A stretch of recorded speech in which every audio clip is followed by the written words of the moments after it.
सभी का short notice पर यहाँ आने के लिए। ये प्रेस कॉन्फ्रेंस हमने इसलिए रखी है ताकि हम आपको पिछले कुछ दिनों की अपनी जो मेजर ब्रेक थ्रूज और अचीवमेंट्स है उसके बारे में आप लोगों को अपडेट कर सकें। तो पहले मैं शुरू करूंगा, एक इंसिडेंट सामने आया था 10 दिन पहले जब हमारी टेक्निकल टीम्स को इंफॉर्मेशन मिली थी कि एक group of interstate narcotic smugglers एक कंसाइनमेंट चिट्टे का लेके आ रहा था पंजाब से and they were headed towards Rajouri. तो हमने अपने स्पेशल नाकाज एस्टैब्लिश किया एंड टीम्स डिप्लॉय की एंड हमने उन्हें टैक्टफुली एप्रीहेंड किया बस स्टैंड एरिया से। उनके पोजीशन से हमें तकरीबन 169 ग्राम्स चिट्टा रिकवर किया गया था। उनकी आइडेंटिटी थी Mohammad Waqar, resident of Rajouri, and Majid Chaudhary. ये दो शख्स फ्रीक्वेंट ट्रैप एंड मोस्टली इनका ये पंजाब अमृतसर से चिट्टा लाते थे एट लो रेट्स एंड उसको सप्लाई करते थे रजौरी पुंछ बेल्ट में एंड वहां पे ये हायर रेट्स पे उसको सेल करते थे। तो अमृतसर पंजाब में एक शिवा कुमार नाम के शख्स से इनका कांटेक्ट हुआ था। वो शख्स इनको जेल में, इन्होंने जो वकार लड़का था उसने जेल में एक साथ टाइम स्पेंड किया था शिवा के साथ, वहां से इनकी जान पहचान बनी एंड फिर ये कंटिन्यूअसली उसके साथ टच में था एंड वो वहां से अमृतसर से इसको चिट्टा सप्लाई करता था। तो ये हमारे लिए, जम्मू पुलिस के लिए बड़ी अचीवमेंट थी कि एक इंटरस्टेट ग्रुप हमारे रेडार में था जो वो अरेस्ट हुआ एंड हम इसमें पूरी हमारी कोशिश जारी है कि जो पंजाब में भी सप्लायर बैठे हैं उनको भी हम जल्द से जल्द अरेस्ट कर सकें। तो ये पहला इंसिडेंट था। दूसरा, कल एक हमारे थाने में एक रिपोर्ट आई थी एक incident of extortion and snatching की। तो एक नोटोरियस गैंग इसमें इन्वॉल्व था जो फ्रीक्वेंटली सिटी एरियाज में ऐसे एक्सटॉर्शन एंड स्नैचिंग्स करते रहता था। ये ग्रुप था 4 लोगों का। तो हमें जो कंप्लेंट मिली उसमें एक शख्स ने कहा कि उसे लिफ्ट देने के प्रिटेक्स्ट पे अपनी गाड़ी में बैठाया इन 4 लोगों ने, उसे नरवाल एरिया के आसपास टोका ओका दिखाया, धमकाया एंड उससे उसका मोबाइल, पर्स, पर्सनल बिल को वहीं रोड पर फेंक दिया। तो इस इंफॉर्मेशन मिलने पर हमने अपनी जो भी सर्वेलेंस टीम्स थी उनको लगाया, सीडीआर एंड टेक्निकल एनालिसिस भी एंड सीसीटीवी फुटेजेस चेक किए, जो आसपास के एरिया में जो आई विटनेस थे उनसे भी पूछा। तो 1-2 लोग शख्स इसमें आइडेंटिफाई किए गए एंड उनके टेक्निकल उनके मोबाइल को सर्वेलेंस पे लगाने से हमें पता चला कि इनकी लोकेशन सनासर एरिया में कहीं आ रही है। तो रातों रात हमारी पार्टी वहां पे डिस्पैच हुई। सनासर में हमें रात भर लगा इन्हें ट्रेस करने में, ट्रैक करने में एंड फाइनली जब हम इन्हें सुबह अरेस्ट कर पाए, हम इन्हें 3 लोगों को हमने अरेस्ट किया जो इस गैंग में इन्वॉल्व थे।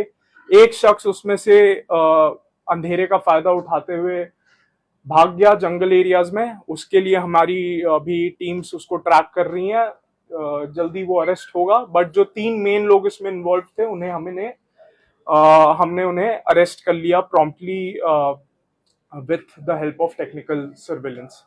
तो इसके अलावा एक और इंसिडेंट सामने आया था कुछ दिनों पहले जहां पे एक एटीएम स्वैपिंग एंड फ्रॉड का केस सामने आया था।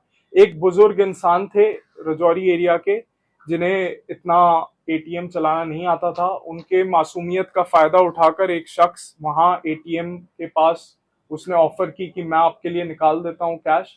उन्होंने भोलेपन में उसे कार्ड दिया अपना एंड उसने चालाकी से वहां पर कार्ड अपना उनके कार्ड के साथ स्वैप कर दिया, एक फर्जी कार्ड उन्हें दे दिया एंड उनका असली कार्ड अपने पास रख लिया और फिर उसने उनके अकाउंट से तकरीबन 20,000 रुपए विड्रॉ किए विद द हेल्प ऑफ एक और इसमें शख्स इन्वॉल्व था, नॉन लोकल, जो कि एक पेट्रोल पंप में पास ही बस स्टैंड एरिया में काम कर। प्रॉम्प्टली हमने सीसीटीवी एटीएम्स का चेक करके एंड टेक्निकल सर्वेलेंस की मदद से उन दोनों को प्रॉम्प्टली अरेस्ट किया। जो यूपी वाला अक्यूज था वो भी फरार था, उसे भी हमने टीम्स भेजकर बड़े जल्दी अरेस्ट किया। तो जो ये इंसिडेंट सामने आए हैं इसमें मैं एक हिदायत देना चाहता हूं जनरल जम्मू की पब्लिक को कि फ्रॉड्स, क्योंकि आजकल सोशल मीडिया, मोबाइल फोन का जमाना है, तो फ्रॉड करना भी आसान हो गया एंड फ्रॉड करने के तरीके भी बड़े सारे बढ़ गए हैं। तो कभी भी कुछ ऐसा स्ट्रेंजर से हेल्प लेने के पहले या स्ट्रेंजर को ट्रस्ट करने के पहले आप थोड़ा सावधानी बरतें एंड केयरफुलनेस एंड कॉशियसनेस आपको बरतनी बहुत जरूरी है। बाकी हम बीइंग पुलिस ऑफिसर्स, हमारा काम है कि किसी भी कंप्लेंट या किसी भी ऐसा इंसिडेंट जो सामने आता है उस पर हम प्रॉम्प्टली एक्ट करें। एंड अभी तक हमारी टीम्स वो अचीव करने में सक्सेसफुल रही हैं। जो अक्यूज्ड अभी फरार है उनको भी हम ट्रेस करने की पूरी कोशिश है। तो ये मैं आपको अपडेट देना चाहता था। एंड अगर आपके कुछ सवाल हैं तो सर, ये जो आपने बताया कि एक्सटॉर्शन का जो केस सामने आया, इसमें आपने कुछ गिरफ्तारियां भी करी हैं, लेकिन इसमें इनकी शिनाख्त क्या हुई? ये अपने आप में कोई कुख्यात अपराधी थे या पहली बार में ऐसा? नहीं, ये नोटोरियस इसमें से तो एक शख्स है, वो काफी उसके ऊपर चोरी के भी एफआईआर है एंड एक हस्बैंड वाइफ इन्वॉल्व है। तो ये इनका मोडस ऑपरेंडी था एंड ये कंटिन्यूअसली फ्रीक्वेंटली ये ऐसे एक्सटॉर्शन एंड धमकियां देके लोगों के साथ ऐसे काम करते थे। अभी तक ये चार मेंबर्स ही इन्वॉल्व है, जिनमें से मैंने कहा 3 अरेस्टेड है एंड एक और की अभी तलाश चल रही है। टीम्स को लेके फ्रॉड लगातार हो रहे हैं, तो उन एजेंसीज पे भी तो कार्रवाई होनी चाहिए, जो कि सिक्योरिटी गार्ड होने के बावजूद उनके सिक्योरिटी गार्ड वहां पे नहीं होते, जिसके चलते बुजुर्ग जो है इसका शिकार होते हैं। बिल्कुल, ये आपकी सही बात है। इसमें हम सर्वे अपना कर रहे हैं कि जो भी एटीएम्स, खास करके रात के टाइम पे जो भी एटीएम्स जिनमें गार्ड नहीं पाया जाता है, उस चीज को फ्लैग की जा रही है एंड वो ऑन रिटर्न उनको नोटिस, शोकॉज नोटिस भी इशू किए जाएंगे इसमें। सर, ये जो 2 लोग रजौरी के आपने अरेस्ट किए हैं, रजौरी पुलिस ने आज भी कई लोग हैं उनकी प्रॉपर्टी को अटैच किया है करोड़ों रुपए की, क्या आने वाले समय में इनसे पूछताछ करके कुछ और गिरफ्तारियां संभव हो सकती हैं? बिल्कुल, जैसे मैंने कहा आपको कि पंजाब वाला भी सप्लायर, उसको भी हम लोग ट्रेस कर रहे हैं एंड पार्टी को अगर वहां भेजना पड़ा की जरूरत पड़ी फिर वो भी हम भेजेंगे। एंड हम इसमें और भी जो इन्वॉल्व हैं ऐसे स्मगलिंग एंड इंटरस्टेट सप्लाई में, उनको भी हम ट्रैक करके जो सख्त से सख्त कार्रवाई है। इसके साथ ऐड करना चाहूंगा, जो हीरोइन का चिट्ठे की बात आप कर रहे हैं, जो 2 शख्स गिरफ्तार किए गए, क्या ये राजौरी पुंछ इलाके से पंजाब में सप्लाई करते थे या फिर पंजाब से? ये पंजाब से लेकर के लो रेट्स पे पंजाब से लाते थे एंड सप्लाई करते थे रजौरी पुंछ बेल्ट में एट हायर रेट्स। सर, कितना चैलेंजिंग रहता है आपको ऐसे लोगों को पकड़ना या इसी लोगों पर शिकंजा कसना?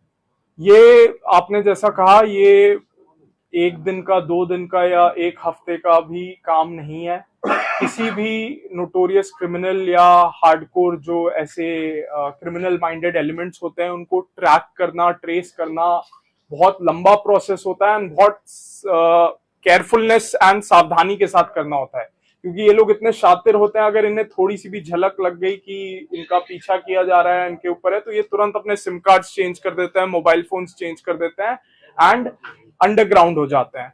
तो इस चीज में हमें बहुत मेहनत करनी पड़ती है एंड नो डाउट जो इसमें हार्डवर्क जाता है वो उतना सामने नहीं आता, लेकिन क्रेडिट गोज टू द जो टीम्स, इसमें टेक्निकल टीम्स जो मेहनत करके इनको ट्रैक करती हैं। सर, एक चीज बताइए मुझे, बस स्टैंड है, बस स्टैंड में रात को यहाँ से प्राइवेट बसेस बहुत चलती है, स्लीपर्स वगैरह। कुछ पहले की बात करें तो गांधीनगर से एक लड़की को पकड़ा गया था, स्लीपर बस से चंडीगढ़ जा रही थी, बस स्टैंड से निकली थी। बहुत सारी प्राइवेट बसेस जो हैं यहाँ पर चलती हैं, वहाँ पर जो बड़े सारे लोग बाहर स्टेट्स में जाते हैं, तो प्रॉपरली चेकिंग किस तरह से यहाँ पर होती है, उन पे कैसे नजर रखी जाती है? और दिन ब दिन स्लीपर बसेस का दायरा जो स्ट्रेंथ की नंबर है बढ़ते जा रहे हैं, उस पर क्रॉस चेक कैसे है? क्योंकि रेलवे स्टेशन में फिर भी विजिटिंग होती है, चेकिंग होती है स्टेशन के अंदर जाने के लिए। यहाँ पर बसेस आती हैं, लोग सीधा बैठ कर चले जाते हैं और आ भी जाते हैं। उसको लेकर बस स्टैंड पुलिस और यहाँ पे नॉर्थ जम्मू पुलिस जो है वो क्या कर रही है? देखिए, आपने सही कहा, ये जो बस स्टैंड वाला एरिया है, यहाँ पे फ्लोटिंग पॉपुलेशन बहुत ज्यादा है। ऑल ओवर जम्मू कश्मीर से यहाँ पे फ्लोटिंग, मतलब through out the day I think हजारों लाखों की तादाद में यहाँ पर पॉपुलेशन मूव करती है। एंड इसके लिए जैसा आपने कहा, क्या इसमें चेकिंग या वो हो रही है? हमारी फ्लाइंग स्क्वाड्स एंड जो क्यूआरटीज हैं वो रात के टाइम पेट्रोलिंग करती रहती हैं। एंड जैसा आपने कहा, बहुत सारे बसेस हैं, उन सबकी फिजिकल चेकिंग तो पॉसिबल नहीं है, लेकिन जो भी नोटोरियस एलिमेंट्स हैं उनको चेक करने के लिए रात को हमारी पेट्रोलिंग पार्टीज उस एरिया में डिप्लॉयड रहती हैं एंड इनकी और इंटेंसिटी एंड फ्रीक्वेंसी बढ़ाई जाएगी आने वाले में। एक रॉयल सिंह एक्स-काउंटर जो हाई स्ट्रीट चीटर पकड़ा गया पंजाब में, क्या कंसर्न पुलिस को इसकी जानकारी थी कि वो पंजाब में है? और कब पंजाब पुलिस ने आपसे कोई टच में किया, आपको कोई इंटीमेट किया और आपसे कोई हेल्प मांगी है पंजाब पुलिस से इस बारे में? हमें ये इन्फॉर्मेशन थी कि रॉयल सिंह हमारे एरिया से फरार हो चुका है एंड पंजाब पुलिस के साथ, जैसा आपने कहा, उसे गिरफ्तार किया गया है एंड हम उनके साथ टच में हैं कि अगर उन्हें कोई भी हमारे से जरूरत हो, एंड हम उनसे भी इंफॉर्मेशन ले रहे हैं कि एग्जैक्टली किस केस में क्या इसकी इन्वॉल्वमेंट थी एंड कोई अगर जम्मू का भी शख्स इसमें इन्वॉल्व है तो उस पर भी हम कार्रवाई सर करेंगे। मैं बस स्टैंड की बात करूंगा, हाल ही में एक डीएसपी जी की डेथ हो गई एक्सीडेंट की वजह से, लेकिन फुटेज इतनी क्लियर नहीं दिख पाई कि क्या किसी ने हिट किया, क्या वहां पर लैक ऑफ कैमरास है या फिर जम्मू स्मार्ट सिटी के कैमरे इतने वर्क ही नहीं कर रहे जिस वजह से जो है समय रहते वहां पर अगर क्रिमिनल्स को पकड़ा जा सके, भी यहाँ पर फुटफॉल काफी ज्यादा है। इसमें स्मार्ट सिटी के कैमरास काफी जगह पर इंस्टॉल्ड हैं एंड वो फंक्शनिंग है। एंड जैसा मैं पहले भी कह चुका हूँ, हमारी जो मीटिंग्स, पब्लिक मीटिंग्स हुई हैं, कि हमें जो भी मार्केट एसोसिएशंस हैं उनको अगर पूल करके वो कैमरा इंस्टॉल करने की कोशिश करें। जैसे कई बार होता है कि एक शॉपकीपर हो सकता है अफोर्ड नहीं कर पाए कैमराज इंस्टॉल करना, लेकिन एक सेट अगर 10, 15, 20 भी शॉपकीपर्स मिलकर कैमरा लगाएं, that will be very economical and affordable, and वो इन जनरल जो sense of security and sense of वो है पब्लिक के लिए भी वो हेल्पफुल है एंड पुलिस के लिए भी। सर काफी समय से पुलिस के कैमरा शहर के अंदर बंद है, पुलिस कहीं ना कहीं क्या अब डिपेंडेंट है सिर्फ सीसीटीवी कैमरा जो स्मार्ट के अंदर है, शॉपकीपर्स की ड्यूटी जो भी हम थेफ्ट केसेस देख रहे हैं, थेफ्ट का इसका पहला टारगेट रहता है वो सीसीटीवी कैमरास को लेकर रहता है, सबसे पहले सीसीटीवी कैमरास और फिर डीवीआरस को वो साथ ले जाते हैं। कहीं हाइट पर लगाने के लिए कुछ ऐसा प्रावधान है या काफी समय से बंद है उनको रिपेयर करवाने का, या सिर्फ पुलिस डिपेंडेंट है स्मार्ट सिटी कैमरास पर? नहीं, इसमें जैसा आपने कहा कि जो भी पुलिस के प्रोजेक्ट्स इस पे चल रहे हैं कैमरा इंस्टॉलेशन के, एंड इस पे मैं आपको एग्जैक्ट अपडेट नहीं दे सकता हूं, लेकिन I am sure higher levels पे चल रहा है। सर लोगों को अवेयर कर रहे हैं कि अगर कोई नशा तस्कर है या कोई चोर है उसकी जानकारी आप पुलिस को दें, तो उस सब चीजों से आपको किस तरह का सहयोग जनता से मिल रहा है और वो कितना लाभदायक रहता है इस तरह के लोगों को आइडेंटिफाई करने में? देखिए, जनता थोड़ा जो हेजिटेशन होता है वो डेफिनेटली किसी को भी रहता है, लेकिन आई थिंक पिछले कुछ महीनों में हमें बहुत सारी रिलायबल इंफॉर्मेशन मिली है पब्लिक से। जो भी मोस्टली हमारे एनडीपीएस केसेस लगे हैं वो पब्लिक इंफॉर्मेशन के वजह से ही लगे हैं, तो नो डाउट पब्लिक की हेजिटेशन इसमें कम हुई है एंड पब्लिक को भी लगा है कि पुलिस प्रॉम्प्टली एक्ट करती है इंफॉर्मेशन अगर मिलती है उन्हें।